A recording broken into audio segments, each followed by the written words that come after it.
So as many of you may remember, a few months ago, a new manga by the name of Kagurabachi was released, and it took the world by storm. If you're on any form of social media, and I mean Facebook, Twitter, TikTok, anything, you were inundated with memes. And the exposure from all of these memes immediately made Kagurabachi one of the most successful mangas on Earth in just a couple of weeks. In fact, by the time the first 3 chapters were out, Kagurabachi was trending in the top 3 of monthly reads. In fact, at the height of its popularity, it had more reads than JJK during one of JJK's most important fights. And the only manga that it wasn't able to eke over was One Piece, though it did come very close. And while it has fallen back down to earth a little bit, it still consistently trends in the top 10 in terms of reads of all manga, which is wildly impressive for a manga with 17 chapters. The second shortest manga in the top 10 is Spy Family, with 94. And oh yeah, Spy Family has one of the most popular anime on Earth currently. And that's another thing. The fact that Kagurabachi doesn't have an anime, which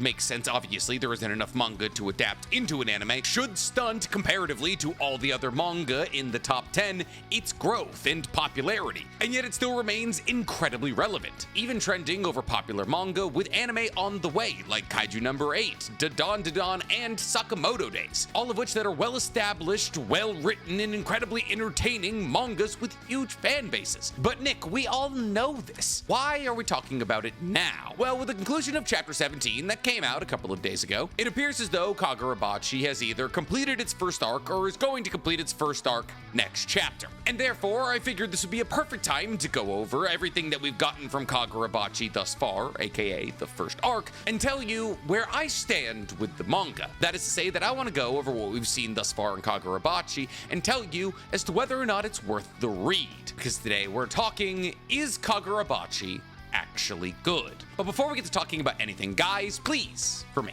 like this video, subscribe to the page, and hit that noti bell. And if you love the idea of me covering your favorite anime and manga, then you're gonna love my anime podcast, Talkers Anonymous, where me and Danny Mata break down everything that happened in anime and manga this week. It's available on YouTube, Spotify, and Apple Podcasts. Or if you just want to look like somebody who keeps up with all things anime and manga, go ahead and meander into my merch store, talkersanonymous.net, where you can pick up some of the greatest anime t-shirts, sweatshirts, and sticker packs known to man. Listen, I would love to do deep informational dives on this manga. I would love to do a ranking and explaining every member of the Kamunabi, or ranking and explaining the Enchanted Blades. Hell, I'd even love to do a breakdown on how the power system of Kagurabachi works, or tell you how N10 works, which is Chihiro's blade. But unfortunately, since the manga is only 17 chapters into its story, it's kind of hard to make any kind of informational content about Kagurabachi, which is aggravating, because I've been keeping up with Kagurabachi for 17 weeks. And really, this is the earliest that I've ever stumbled upon a popular manga, and thus trying to find that sweet spot where I can start talking about this manga in a way that makes sense and also allows me to make content that I usually do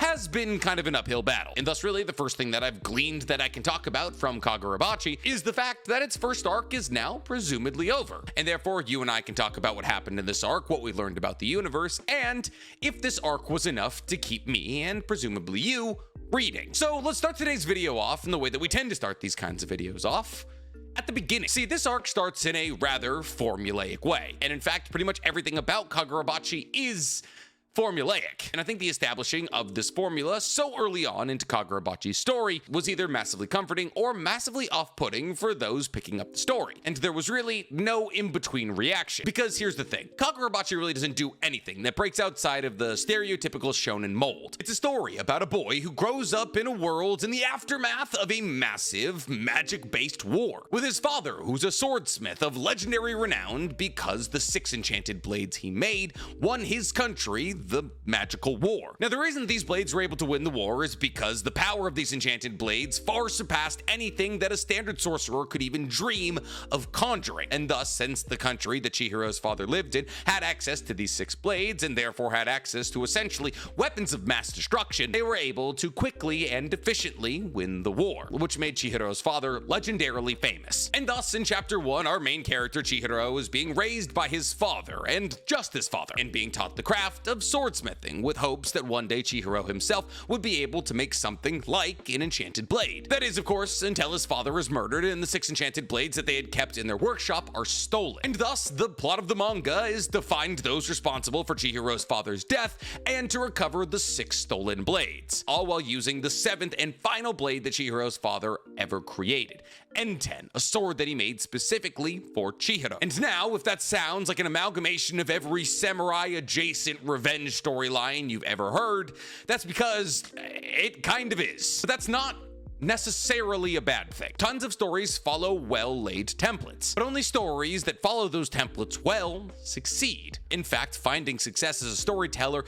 in a category that people feel as though is overtold is one of the most difficult things that you can do. We are naturally, as consumers of media, enthralled by things that we identify as new and unique, and tried and true stories that we might find formulaic often bore us. So then, why is Kagurabachi succeeding, even though its story is neither new or unique? Well, ironically, for all of the reasons that make us love any other story. See, because while the premise of a boy hell-bent on revenge over the loss of a family member is not new, Chihiro is. Mr. Shiba is. Char is. And by making that core group of characters into a group of characters that we as readers care deeply about, a story that may seem basic can become complex. And really, at the core of all of that is our main character, Chihiro. See, because while Chihiro is your archetypal, broody, angry revenge MC who has a sweet spot for the few people that he allows to be around him, he does have a complex motivation. Chihiro, from as early on as chapter 2 of his story, establishes the fact that his father tried to instill in him that as swordsmiths,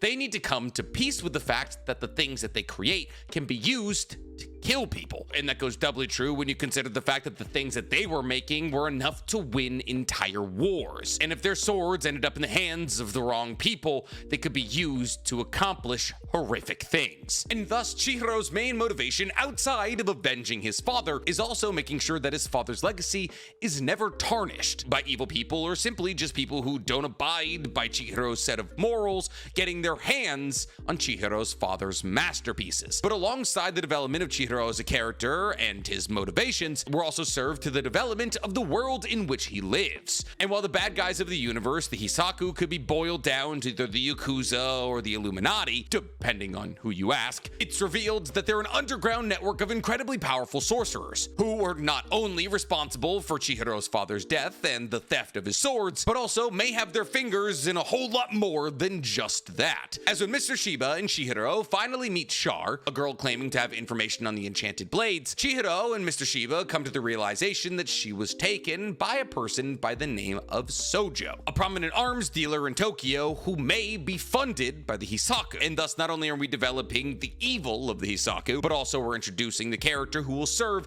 as the main bad guy of our first arc. But the shady underworld isn't all that's been fleshed out in the first 17 chapters of the story, as the power system, which is admittedly not all that unique, has also been established and built upon. Now, the reason that I say that this power system isn't necessarily unique is because this power system is contingent on spiritual power, which is basically just magic, mana, nen, or chakra, depending which universe you want to look at. And that spiritual power is the life force of this universe, and you have to use spiritual power to become a sorcerer. But just because every single person on Earth has spiritual power does not mean that every single person on Earth is a sorcerer. In fact, very few people are actually able to muster enough spiritual force to become sorcerers. And those who can become sorcerers are constrained by the limit of how much spiritual energy a human body can hold on to. But this is where enchanted blades come into play, because enchanted blades can act as a conduit for spiritual power. And if somebody is able to funnel their spiritual power into an enchanted blade, not only can an enchanted blade hold much more spiritual power than a human body, but also once an enchanted blade is imbued with enough spiritual energy, it's able to manifest magical constructs based off its name and ability. In the case of N10, these magical constructs are one of 3 goldfish, who are magical representations of the goldfish that Chihiro and his father raised. And in the case of Cloud Gouger, the manifestations are either clouds or lightning. And thus it's introduced that enchanted blades work as a way to supercharge the amount of spiritual energy that a sorcerer has access to, which is why they're so powerful. They allow the user to smash through the glass ceiling that is the amount of spiritual power that a sorcerer can put into attacks, making them, at their weakest, multiple times stronger than even the strongest sorcerers. But the enchanted blades aren't the only thing that gets exposition in these early chapters, as the breakneck pacing of the manga is constantly introducing new characters and their new and differing powers. In fact, pretty much every single chapter after chapter 3 has Chihiro or somebody else in a battle against a new character with new abilities. And while some characters, like the first real villain that we ever come across, have the ability to manifest Daruma dolls that explode, other characters have the ability to clone themselves, while other characters, when they come into contact with you, force you to see your worst memories, and so on and so forth. Every single sorcerer has different and separate abilities, but the limitations of what each and every single one of these individual sorcerers can accomplish is clear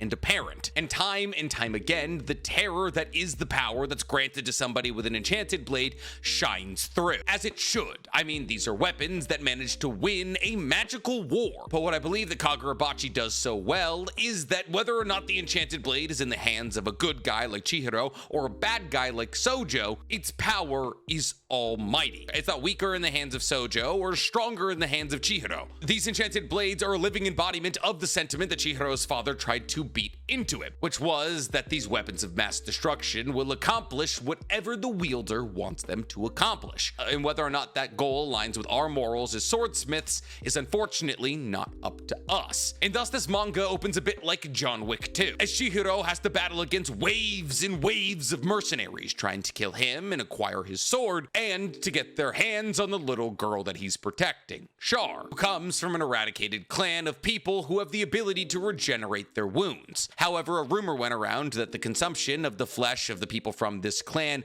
would grant those who consumed it immortality. And thus, in the beginning of the story, two separate compelling storylines are running parallel to each other. The protection of an adorable, abused girl, the airy route, and a revenge plot against increasingly stronger and stronger foes, Tanjiro route. And both of these motivations, when running just by themselves, are compelling as is. But if you have them run directly next to each other, then you get a manga that a lot of people are going to become very invested into. But while we're talking about Demon Slayer, let's talk about Demon Slayer, because Kagurabachi definitely took some notes from it, as it makes sure to not only introduce a shady underground force of incredibly strong foes in the Hishaku, but also a cool, diverse, and powerful cast of good guys in the Kamunabi, who are essentially Tokyo's elite sorcerer police force. But none of that means anything without a compelling and terrifying main foe to focus on. And this is where Naruto succeeded. See, in Naruto, the first truly interesting thing that happens is the introduction of Zabuza, a massively powerful evil character that even the strongest character in the show at the time, Kakashi, struggles in a battle against, with a cool character design and a unique sword. And in Kagurabachi, instead of Zabuza, we have Sojo, an evil arms dealer who kills those he finds inconvenient and tortures those he needs information out of. And through the repeated clashes between Chihiro and Sojo that begin in chapter 9 and end in chapter 17, we get fantastic exposition on both Chihiro's N10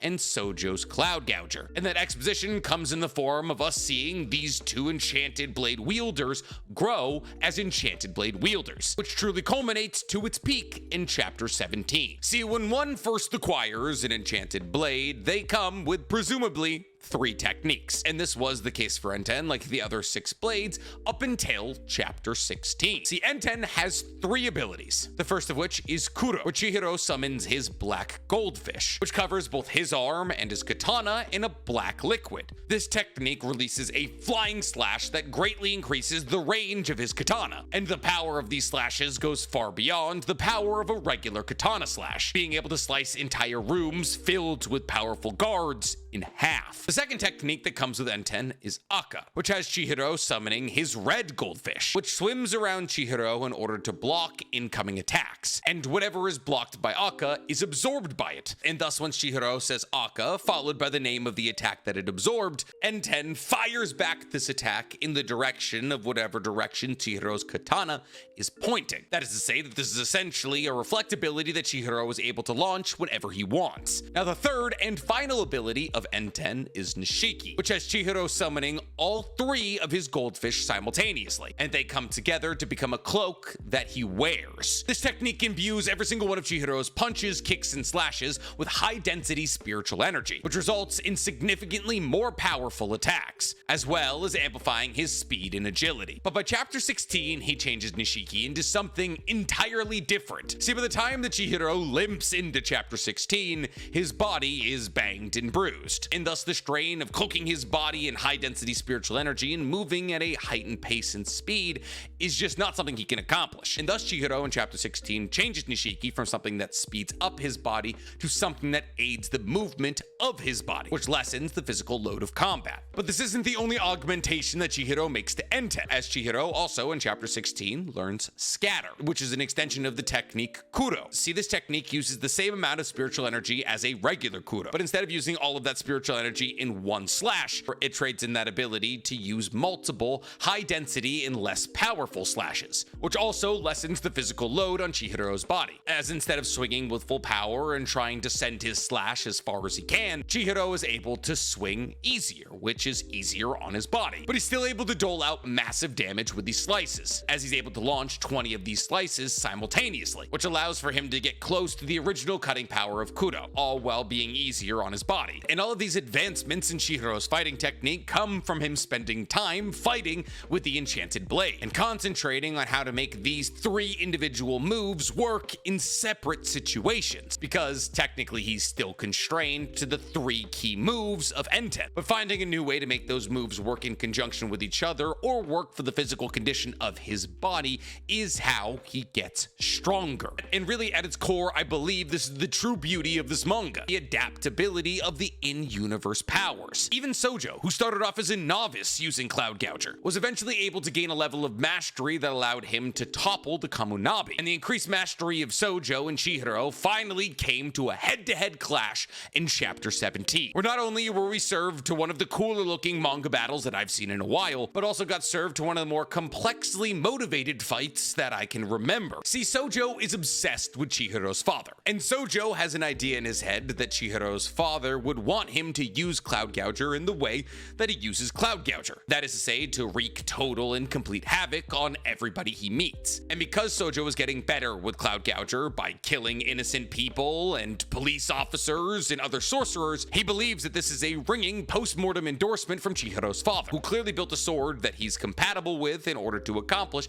exactly what he wants to accomplish, which is chaos and death. And while for the first 5 or 6 chapters that Chihiro is aware of Sojo's existence and how he's using Cloud Gouger, Chihiro denies the fact that Sojo has any right to talk about his father at all. By the time that chapter 17 comes around, Chihiro acknowledges the fact that Sojo, as a wielder of an enchanted blade, has as much right to talk about Chihiro's father as he does, another wielder of an enchanted blade. Because sure, while obviously Chihiro was his father's son and therefore knew him better than anybody else, his father left 2 legacies: the enchanted blades and Chihiro, and thus the battle between Chihiro and Sojo has always been about crafting the legacy behind those blades, which Sojo has as much of a right to do as Chihiro, but Chihiro wasn't able to accept this until chapter 17. And thus, instead of trying to deny Sojo's claim to hold influence over his father's legacy, Chihiro came to grips with the fact that if he wanted to make sure that Sojo wouldn't influence his father's legacy, his will to influence his father's legacy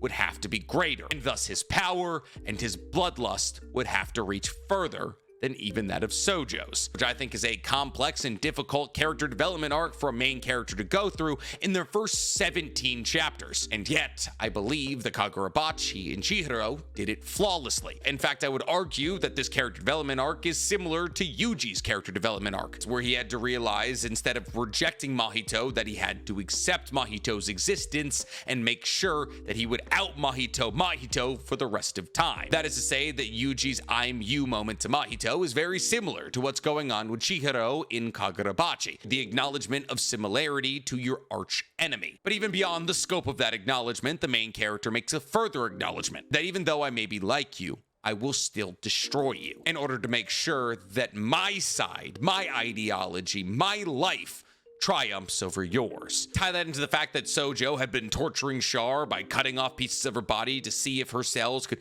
bind to other people's cells to make them heal faster. And thus, while this was also a battle of ideologies, it was also a continuation of the revenge tour that Chihiro was already on. And thus, once again, we have parallel, compelling storylines, which brings the weight of their final battle to the highest possible level. So, with all of this said, after one arc, do I believe that Kagurabachi is worth reading? Yeah, it is very good. It has the humor of Spy Family, it has the character development of Naruto, and the action of Demon Slayer, all while being drawn in a beautiful art style. It's gory, it's gritty, it's got as many decapitations and disembowelments as Chainsaw Man. And while it may not break any of the stereotypical shonen molds, it does the molds better than I've read from a manga in a long time. So if you're waiting to get on the train that is Kagurabachi, I'd hop on now, if only so I can do in-depth breakdowns on things like Cloud Gouger and Enten and the Kamunabi, because I always need to be making more content. But what do you guys think about Kagurabachi after the conclusion of its first arc? Tell me in the comments below, and while you guys are down there, please, for me, like this video, subscribe to the page, and hit that noti bell. Unfortunately, the power system is kind of basic, so I don't know if I'm gonna be able to squeeze a 20-minute video out of that one, but I'll certainly try.